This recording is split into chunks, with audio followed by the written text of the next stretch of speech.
तो hello friends, welcome back to my channel. और friend, आज की वीडियो सीरीज के अंदर हम लॉसेस डिस्कस करने वाले हैं, कितने टाइप के लॉसेस होते हैं।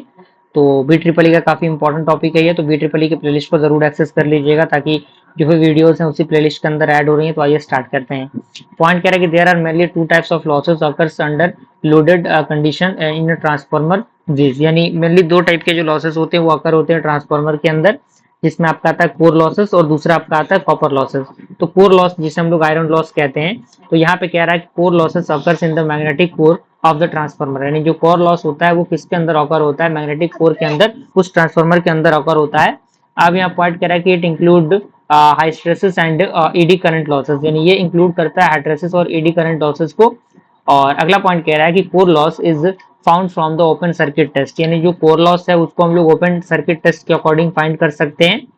एंड अगला पॉइंट कह रहा है कि core losses are constant for a particular transformer, यानी जो कोर लॉस होते हैं वो कांस्टेंट होते हैं किसी भी एक पर्टिकुलर ट्रांसफार्मर के लिए, क्योंकि जो कोर फ्लक्स होता है वो प्रैक्टिकली क्या होता है, इंडिपेंडेंट होता है लोड के, यानी ये वेरीज करेगा in narrow range of 1 to 3% from the no load to the full load. Okay, अब यहाँ पे कुछ कंडीशंस दिए गए हैं जो कि कंडीशंस आप यहाँ पे देख सकते हैं, और इस कंडीशन के अकॉर्डिंग जो फॉर्मेशन है यहाँ पे आपको मिल जाएगा।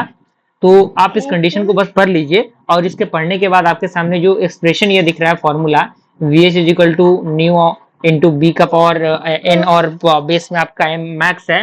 तो एफ बी वोल्ट के अकॉर्डिंग चीजें दी गई हैं, वाट के अकॉर्डिंग। तो यहाँ से हमारा जो वैल्यू है कुछ इस प्रकार से निकल के आएगा, V H sorry W H upon V is equal to new और ईटा सॉरी, और बी का पावर एन मैक्स और एफ, और इसका जो यूनिट होगा वो क्या होगा, वाट पर वाट सेकंड पर मीटर क्यूब होगा। और यहाँ से कौन सी चीजें क्या है आपके सामने मेंशन की गई हैं, जो कि काफी इंपॉर्टेंट है चीजों को देखने के लिए, समझने के लिए। थ्योरेटिकल पार्ट को ज्यादा नहीं लिखना है, केवल फॉर्मूलाज वाली पार्ट को ही आपको लिखना है। अब यहाँ पे कॉपर लॉस की बात करें, जो कि basically I square R losses होते हैं, तो यहाँ पे कह रहा है कि this loss is occur due to the hooks resistance of the transformer winding, यानी ये जो लॉस है आपका वो ऑकर होता है किसके कारण, जो हुक्स रेजिस्टेंस होते हैं ट्रांसफार्मर के वाइंडिंग के अंदर, उसके कारण। और ये किसके इक्वल होता है, ये इक्वल होता है I square P R P plus I square S और आर एस के अकॉर्डिंग। और इसके साथ ये पूरा फॉर्मेशन है, और यहाँ पे जो डिपेंडेंट फॉर्मेशन है वो दिया गया है कि ये किस किस चीजों पे डिपेंड करेगा।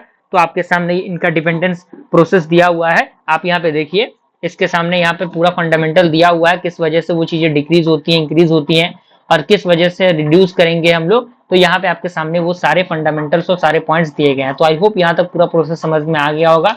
मिलते हैं फ्रेंड्स अगले वीडियो में, थैंक यू।